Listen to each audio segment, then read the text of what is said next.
Добрый день, дорогие подписчики. Мы снова на канале Укисы. Маша Догайлшо. Дедика Хилма серии. Ну, в общем, друзья, много просьб, много люди просят, и даже в основном не то, что чеченцы, а вообще со всего мира, из Казахстана, из России, столько много. Во-первых, хочу поблагодарить. Столько много комментариев, всех только хороших.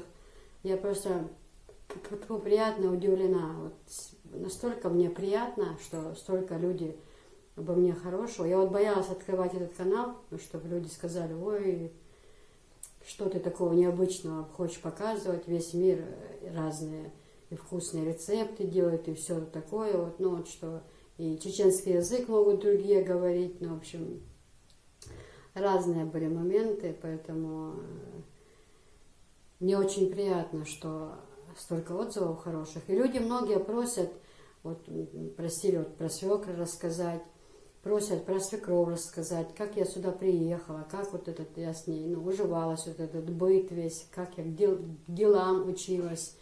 Ну вот все, про родителей просили рассказать, показать родителей.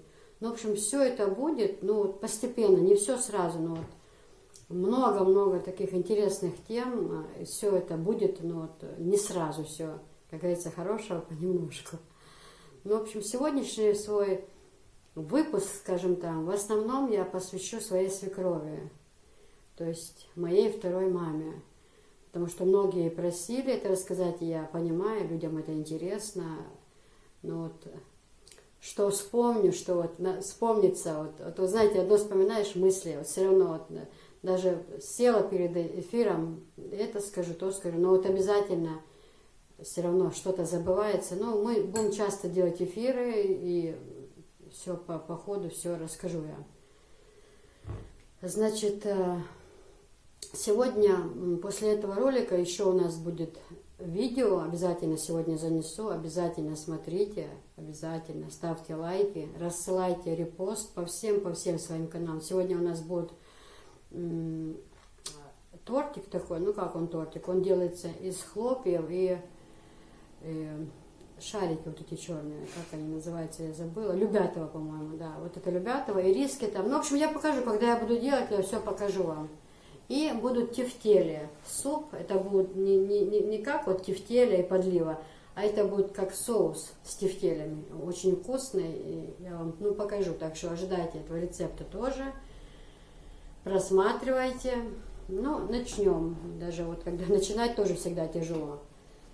Ну, в общем, приехала я сюда в 98 году. Я уже это, по-моему, говорила. Это было в апреле. Было прекрасное время года. Как раз сады цвели. Здесь Ведено было вообще очень красиво. Очень красиво было. Все зелень, такие горы прекрасные. Все было хорошо. Я же говорю, все было отлично. До тех пор, пока вот буквально через год уже началась война, и вот все это как пошло, как поехало, и очень долго мы не могли войти в тот ритм нормальной жизни. Свекровь все мне показывала, конечно же, знаний было ноль по сравнению с тем, что есть сейчас, ноль, просто на нулю мы были. Знания, готовки, еды, делание там каких-то делов, это полбеды. Самое главное, это было законы, обычаи, гылхшдой. Вот их, если ты не знаешь, то все, тебе учишься делать абсолютно нечего. Абсолютно, просто очень тяжело. Вот это нужно знать в первую очередь. Даже не так важен язык, как вот эти законы и обычаи, гылх, это все соблюдать. Вот это вот на первом месте. Ну, помимо, конечно, молитва и вот это. А язык это уже на третьем месте, выучить язык. Вот с этим было очень тяжело. То, что если этого не было в тебе, да, если ты не знал, что ты то должен делать, побежать, то побежать, вот это вот смышленности, да, резкости, чтобы шустрости, скажем так, чтобы раз, как я сейчас люблю. Меня очень сильно раздражает, когда на одном месте вот стоят мусолят, там, этот лук режут, засыпают, стоят 3 часа, ну вот еле, мертвые мухи, да. Я люблю так, раз, сделала все. Я могу, у меня бывает такой день, я могу полдня ничего не делать. В смысле, как не делать? Там что-то на завтрак приготовить, заложить стирку. И вот то телевизор посмотрела, то соседка пришла. Ну вот нет вдохновения, ну неохота. И все это время я знаю, у меня в подсознании есть то, что мне надо то сделать, мне надо еще покушать приготовить, мне надо там это все. Я это все потом, так, все, киса, хорош. Я резко вскакиваю, и я могу это все сделать за 5 секунд. Раз. А некоторые бывают, вот эти все дела растянут на целый день, но конца края этого нет. Вот этому всему тоже меня научила моя свекровь. Вот я смотрела, как она делает, я за ней наблюдала, и вот всему этому я училась у нее.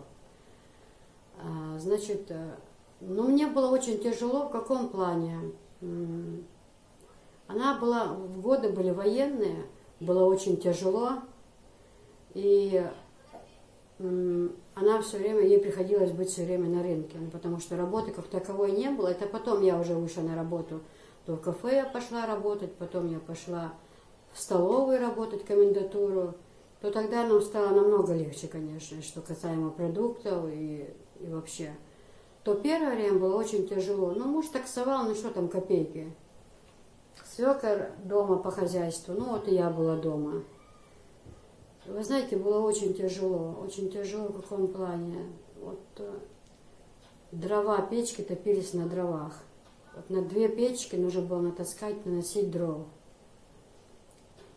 Аж на заднем дворе у нас были дрова, и вот руки порой у меня вот аж лопались вот здесь, раны были на руках. Я не хотела бегать 100 раз, потому что детей оставляли в доме, они были очень балованные у меня.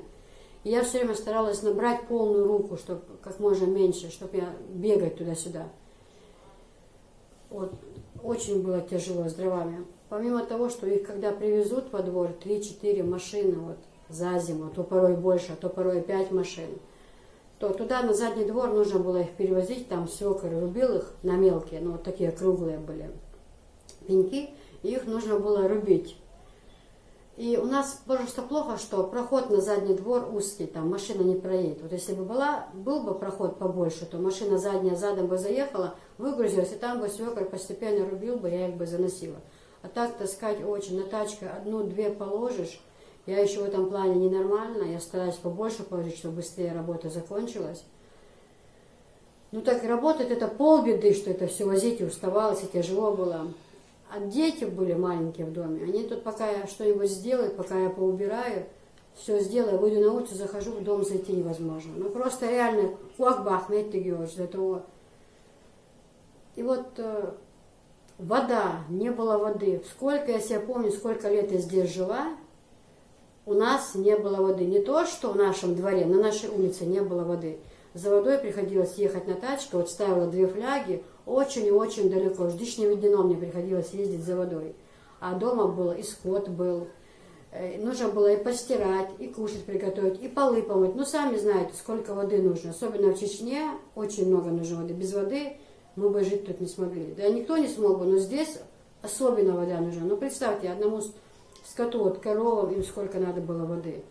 А сколько на стирку? Бывает, натаскаешь, постираешь, вылишь воду. Ни капли, все бочки стоят сухие, тебе приходится опять идти, опять это таскать, а потом до утра еще вещи стирать. Значит, и потом воду, конечно, сделали чуть поближе, вот буквально на соседней улице, но все равно было очень тяжело, эти фляги, они были очень тяжелые. Через это в Чечне прошли многие, не одна я, но я просто хочу, югу да аха, я просто о чем, что те, которые здесь родились, выросли, жили, раз это было им очень тяжело, то мне это все было намного тяжелее. И опять возвращаюсь к тому разговору, что вот многие тогда удивились, вот Киса, ну тебя взяли, да, ты вот не хочешь, да, если сын взял другой нации, не обязательно там русской, там, другой нации. Я не хочу никакую, я не только чеченка, я хочу, которая знает наши обычаи, наши законы, потому что это очень тяжело человеку, который этого не знает. И привыкать к этому нужно года, не день, не месяц, а года. Поэтому не задавайте мне больше этих вопросов. На этот вопрос ответ такой, то, что ей будет очень тяжело. и очень тяжело. Вот, далее. И вот знаете, вот сейчас вот эту тему поднять, опять-таки, многие, наверное, может подумают и скажут там вот подлизывается там или что-то хочет сказать там, чтобы ее похвалили, но это не так. Содела, дюняна, я лился, наксан сопич бучла, или я ради этой цели сейчас это говорю. Ну скажите, вот народ просто, пускай это русские будут, или наши местные чеченцы, особенно кто жили здесь, в Веденском районе, в Горных, мы бы когда-нибудь бы увидели бы в наших местах газ, если бы не наш президент Рамзан Ахматович Кадыров. Мы когда-нибудь бы это увидели. Ну вот просто откройте свои сердца и скажите все это от души. Вот я сейчас начала эту тему говорить не потому, что там хвалить, там или это, как многие говорят, ой, она подлизывается специально говорит. Нет, я начала тему про то, как было тяжело, как не было воды, как не было дров, как тяжело это все было покупать и таскать. Этих одних дров не отаскаешься, просто одних дров не отаскаешься. Сейчас у нас разве есть эта проблема? У нас у всех, у нас даже на Казином озере, на Казином у нас есть газ. У людей в России, в селах нету газа до сих пор, где живут люди, у них нету газа. У нас есть газ. Когда мы в Ведено видели газ, мы даже об этом мечтать не могли. У нас есть дороги. У нас есть в каждом дворе вода, не то что в дворе, в доме у нас и горячая, холодная вода есть. Поэтому тот, кто это не ценит, тот, кто это не оценил, тот, кто это осуждает или там говорит какие-то плохие слова, я просто не понимаю этих людей. Вы просто тогда выходят неблагодарные. Мне лично, мне было очень тяжело. Я порой так сильно плакала, я пока эту воду натаскаюсь, только я ее навожу, прихожу, думаю, так, у меня там запас есть, а свекор ее уже все израсходовал. Но я не хочу сказать, я не то, что там он специально сделал, надо коровам воду пить, нужна им вода. Просто то, что было тяжело. А какая проблема сейчас? Ну, держи свой скот, вода у тебя во дворе есть, все у тебя есть во дворе. Нет, тот, кто хочет работать, тот, кто хочет заработать, тот найдет место. Кто не хочет, будет искать отговорки. Поэтому большая благодарность президенту БРС Хуцун Визендела. То, что сделал он для нас, наш президент, мы от других это не видели. Я не хочу слышать слов в свой адрес, там, подлиз хокщу или что-то там такое говорит. Вообще это слушать не хочу. Я только лишь потому, что мне ничего не надо. У меня все есть. Альхамдулилла, альхамдулилла. У меня есть все. У меня есть дом, крыша над головой. У меня есть машина во дворе. У меня есть работа. У меня здоровые дети. Правда сказать, мне сейчас тяжело в том плане, что двое студентов. Это очень тяжелый период уже. 5-й год почти не учатся. Это очень тяжело. Все финансы, все уходит туда. Но ничего, прорвемся. Прожили 4 года, протянем и 5-й год. Выучимся. Дети выучатся, пойдут на работу, станет легче. И вообще я на это не жалуюсь. У меня все есть. Альхамдулилла. Мне ни от кого ничего не надо. Далее. И вот за счет того, что свекровь была постоянно на рынке, и вот все вот эти вот обязанности, вот это вот все дела по дому, все, ну, все было на моих плечах. Нужно было и постирать, и полы помыть, и поубирать, и все это сделать. И вот знаете, я вам сейчас расскажу очень историю одну, вы, наверное, многие будете очень смеяться. Но это было, таких историй было много. Вот поубираю я вот дальше 2 комнаты там, где я была с детьми моих, где вот наша спальня и прохожая. Вот там они у меня всегда играли, там телевизор был, игрушки их. И вот поубираю я там в комнате, все чисто, идеально наведу порядок. Пойду я там в кухню, там тесто замесить на хлеб, кушать готовить. То через 10 минут, если я заходила назад в эти комнаты, я иногда и плакала. Горько очень садилась и плакала. Ва визендела, мадох кумдугар, да.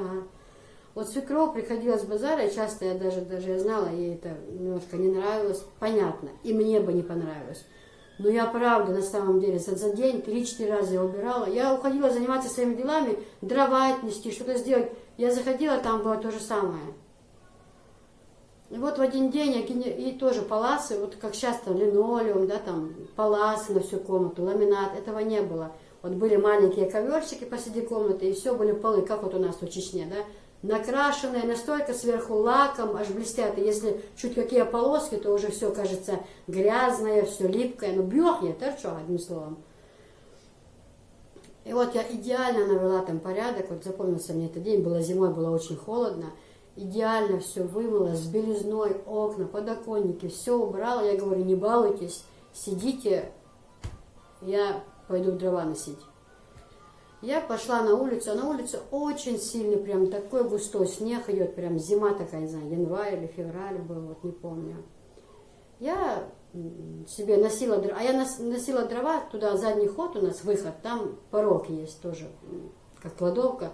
И я нанашивала туда дрова, чтобы потом ночью не бегать, чтобы оттуда было легче занести по комнатам себе в комнату и свекрухе им в комнату, чтобы занести. Я носила дрова, я про них и забыла, ну, думаю, они там играют. И вы не поверите, я захожу, а там, ну, просто, реально, ногу ступить, как бы ахметтигяться, до того грязно. Штору они оборвали, все разбросано на полу.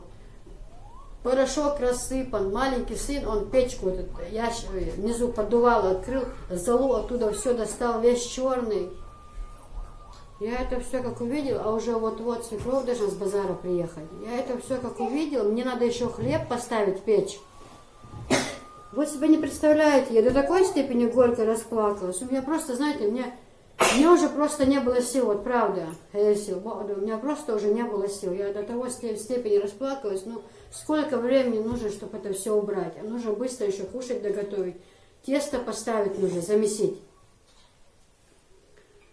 Я хорошенько их избила я их от всей своей души. Я не знаю, на них места не осталось, где не было моей руки. Со слезами на глазах. Они орут, и я ору. Но я их до того степени избила и сказала немедленно собирать свои вещи. Им было тогда, ну, дочке было, скажем, лет 5, а ему 3 годика. Немедленно собирайте свои вещи, чертовой матери с этого двора. Я себе других детей куплю хороших. Вы балованные, вы балуетесь, вы все вымазываете, вы мне не нужны.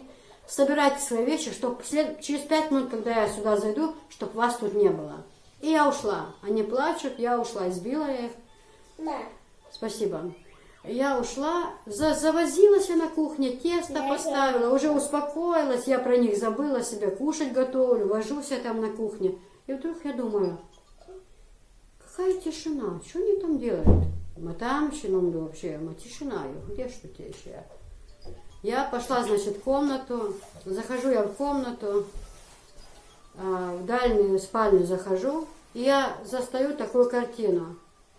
Они сидят посреди комнаты, а рядом у них в руках 2 такие сумки, не сумки, а как назвать это, вот пледы, что раньше продавались у нас. Вот пледы, такие прозрачные сумочки. Я покупала пледы, и у меня в шифонере внизу лежали эти 2-3 упаковки пустые. Ну, я иногда там постельное слаживала. И значит, ой-ой-ой, значит, я захожу, и у них эти полные сумки вещей ихних, и они сидят оба. Я такая удивилась, я же забыла про все это. Я говорю, Игудубас, что это такое? Они сидят, голову опустили, плачут обои. И говорят, это мы собрали свои вещи. Мы уходим. Ты же сказала, что ты нас выгнала. Теперь мы уходим, мы все собрали. А я смотрю, вещи лежат, знаете, все такое. Маечки летние, юбки, там, шортики. А на улице зима, снег валит такими. Я говорю, а вещи почему летние взяли? Вы что, в Турцию собрались на отдых, что ли? В общем... Посмеялись, я говорю, вы что, на отдых в Турцию, вещи все теплые, на улице такая погода, в общем, и смех и грех, как говорится. Я говорю, давай по местам вещи, если еще раз такое повторится, я говорю, я вас выпровожу раз и навсегда с этого дома. Ну и, в общем, пошла я делать свои дела, сделала. И вот, знаете, был такой еще один момент, тоже опять связанный со свекровью. Как-то она приехала с рынка, но это еще война начиналась. Как-то она приехала с рынка, и Анжела была маленькая, Анжела была у меня в люльке тогда. И началась бомбежка сильная. Началась такая сильная бомбежка. Внезапно причем она началась. Анжела у меня в люльке лежит. Ну, вы, наверное, многие видели. Такая по-чеченски Олцунах, по-русски люлька вот такая. Она там спала, накрытая простынью. И вдруг резко началась бомбежка. И я до такой степени испугалась. Самолеты начали летать. Я до такой степени испугалась, что я бегом под кровать захотела лезть, чтобы, ну, и кричу, я говорю: мам, пошли под кровать, побежали быстро, ты тоже. И она она мне кричит: а с ней что делать, с дочкой твоей? И начала смеяться, лишь бы ты спряталась, а с ней пускай что угодно будет. Ну, в общем, тоже посмеялись, ай-яй-яй-яй. Вот закончится эфир. И ну, много было таких воспоминаний, знаете, вот опять-таки, когда начнешь всего вспоминать, то оно все в голову и не лезет, хотя многому чему, не многому чему, а можно сказать, всему меня она научила, потому что, причем учила она меня хорошо, она мне все объясняла, она мне сажала меня рядом и говорила: киса, вот так-то, что если я тебе сейчас подскажу, я тебя научу, тебе потом будет легче, потому что когда люди будут потом замечания делать, скажут: молодая невестка, молодая, не старая свекровь еще, а вот она и то не может делать, то это уже будет, ну, люди будут с тебя, просто говоря, смеяться. У нас такой закон, надо делать вот так, нужно стараться, понятно, ты молодая, но всему научишься. Ну, потом я, в общем, пошла в кафе на работу, устроилась, тоже было очень тяжело, детей я отдала в садик. И приходила с работы, было очень тяжело, потому что нужно было убирать все в доме, нужно было воды таскать много. Мне приходилось до утра стирать их вещи, чтобы они в садик пошли. Нужно было очень много вещей постирать. И это все и стирали. Потом мне уже муж таксовал, ездил в Хасавюрт, возил людей. Он потом мне купил стиральную машинку малюткой. Потом мне стало уже легче, хотя бы она стирала, а то у меня руки целый день в кафе на работе. Потом приходишь, воду нужно было наносить. Потом вот эта стирка до утра. Ой, это вообще было очень-очень-очень тяжело. Но что я хочу сказать, вот на данный момент мы прожили вместе с ней во дворе в одном 22 года. То есть вот в апреле, 30 апреля будет 22 года, в 98 году я сюда приехала. Что я хочу сказать? Прожив все эти года, бывало разное. Я никогда в жизни не поверю, что во всех семьях идеально. Никогда. Даже у меня с моей родной матерью часто бывают разногласия. Конечно, они будут. Она одна женщина, я другая женщина. Мы разные люди. У нее свой характер, у меня свой. Не обязательно, что у нас должно быть одно мнение. Я ей что-то скажу, вот не так это. Но это жизнь. Это каждый через это прошел.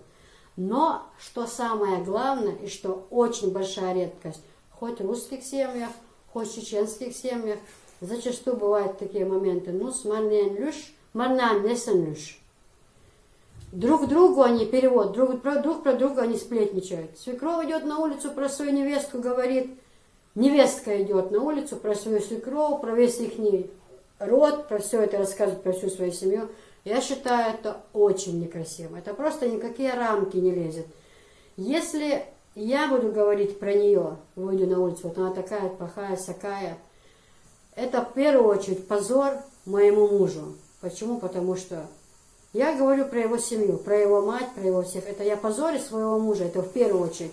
От сужим его штахекалка, и муж садится. Никогда я это не говорила. О них плохого слова, никому. В самой своей молодости я никогда не говорила про них плохо, ни одного слова, никогда и никому. То же самое она. Если она выйдет на улицу и начнет говорить, она опять же будет, это опять позор ее сыну. Потому что Хакант Бошвелари, Аморер, Хакант Бошвелари, Судирдер, Шуэлдер. И Мадейс, вот ваш перевод, ваш сын прислушивался бы к вам, если был бы он мужчина, он бы научил бы ее, наказал бы ее, но она эти вещи бы не говорила, не ходила вас, обсуждала по всему селу. Вот. Поэтому, чтобы этого не было, никогда к ней во двор не пришли люди, не сказали: «Хей, твоя невестка про тебя то сказала, про твоя невестка то». И я, когда выхожу на улицу, мне все говорят: киса, твоя свекровь, очень хорошо о тебе отзывается. Она тебе все время говорит все только хорошее. Она все время говорит, что... И она и при мне это говорила, я слышала. Если бы мне... У нас, говорит, ну, она была молодая, много чего она не умела. Но на данный момент, что я хочу сказать про нее, если бы сейчас мне вместо нее 10 чеченок дали, я бы не променяла на ее одну. Сохранить кинок гылкадуй с нами за все это время, то, что у нас наш закон, наши традиции сохранила, я это ни за что не поменяю на что-то другое. Вот многим, наверное, русским, и вообще не только русским, скажем так, не чеченцам, будет непонятный этот вопрос, когда, вот, если я скажу, что вот за эти 22 года я никогда в жизни, я своему, хозяину этого дома, я никогда при свекрови, при свекре тем более, при его сестрах, при его братьях, при его всем ближайшем окружении, я никогда ему не сказала ни слова, и он мне никогда не сказал. Вы учтите тот факт, что мы со свекровью прожили 22 года. И 22 года это не 2,5 дня, это 22 года. Как, я даже сама порой удивляюсь, как так можно было удержаться за все это время, друг другу ни слова не сказать. Я не говорю уже речь о том, что там сидеть, смеяться, обсуждать какие-то темы. Просто, элементарно, да. Его хозяин, сон чай, вот это слово. Пойди мне с чай налей, но это же, казалось бы, постыдно, в этом ничего нет, да? Но этого не было. По сегодняшний день, уаллахи, цадош эл, сунна, лицо сунна, мы друг другу слова не сказали возле свекрови. Даже просто чай налей, или что-то принеси, или что-то отнеси. Просто голос друг к другу мы не обратились за все эти 22 года, не то что перед ней, не перед кем другим. У нас этого нет. Он никогда в жизни при свекрови, при своих братьях, он никогда в жизни не сказал своим детям слова. Он даже в их сторону не посмотрел. Порой были такие моменты, когда они были маленькие, они этого не понимали, и там в комнатах он там бывал с ними, общался, там то мультики смотрели. А вот при свекрови он же не разговаривал с ними, и порой бывали такие моменты, что он сидит за столом, кушает, мы все на кухне, и они вот к нему подходят, что-то спрашивают, а он так рукой мне показывает, или взглядом, убери их. Я, бывает, отвлекусь или что-то делаю, бывали такие моменты, что я этого просто не видела, что он показывает знаки, я уже не мой язык знала, что я так на него жала, он мне показывает, убери, я тебе сказал, убери их от меня. Ну вот это было очень смешно, да, не чеченцам этого не понять. Да сейчас и у чеченцев у многих все уже по-другому, и разговаривают, и смеются. Лично я это считаю вообще некрасиво. Это никакие рамки не лезет ласкать своего ребенка, тем более мужчине ласкать своего ребенка около матери, это вообще никакие рамки не лезет. А да, чувай, хаймот-то в гостях, наедине сколько хочешь. Ласкай своего ребенка, раз такой закон есть у чеченцев, раз это закон есть, матери, не надо перед матерью. Понятно, это твой ребенок, понятно, ты его любишь. Но зайдешь себе в комнату, сколько хочешь, ласкай, обнимай, целуй.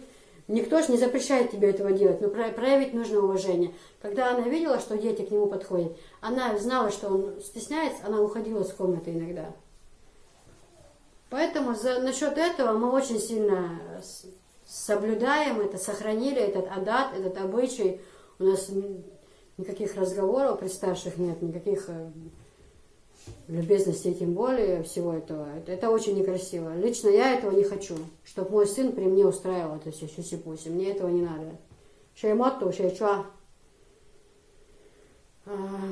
Вот такие вот дела. Ну, что еще вам сказать? Так что свекровь обо мне всегда, при людях всегда только хорошая. Никогда бы я не поменяла ее ни на кого.